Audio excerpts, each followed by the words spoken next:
নানু বাড়িতে আসছি পরে থেকেই নানু উঠে পড়ে লেগেছে যে আমাকে কি কি খাওয়াবে, আমার কি কি ভালো লাগবে সেগুলো সব রান্না করে খাওয়াবে। সকালবেলায় নানু উঠে দেখি যে রুটি বানানো শুরু করে দিয়েছে। এরপরে আমার কচু শাক খেতে ইচ্ছা করছিল, বলা মাত্রই কচু নিয়ে আসছে। আজকে ঘুম থেকে উঠেই দেখি যে পরিমাণে রোদ উঠেছে, সারাদিন যে কিভাবে বাঁচবো আল্লাহ জানে। আমার নানু বাড়িতে হাঁস, মুরগি, গরু, ছাগল আল্লাহর রহমতে সবই আছে। কি সুন্দর একটা চাল কুমড়ো ধরে আছে, এরকম অনেক রকমের সবজি লাগানো আছে।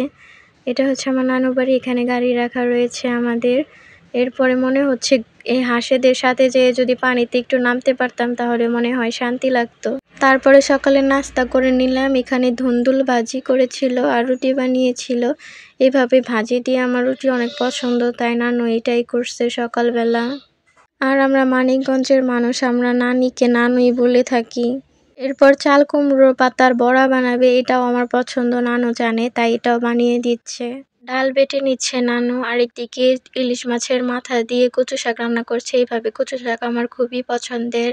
নানু এদিকে চাল কুমড়োর পাতা দিয়ে বড়া বানানো শুরু করে দিয়েছে, এদিকে আমি কচু শাকটা নাড়াচাড়া দিয়ে দিলাম।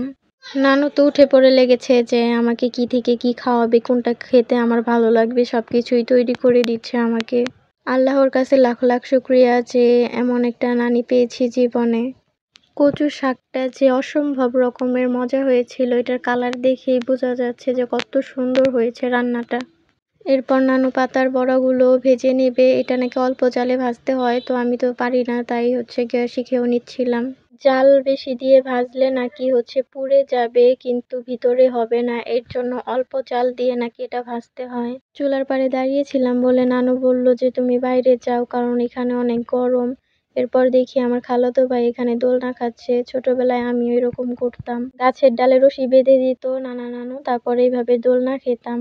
এরপর দেখি নানু এখানে মাছ কষিয়ে নিচ্ছে, এইভাবে কষানো মাছ আমার খুবই পছন্দ।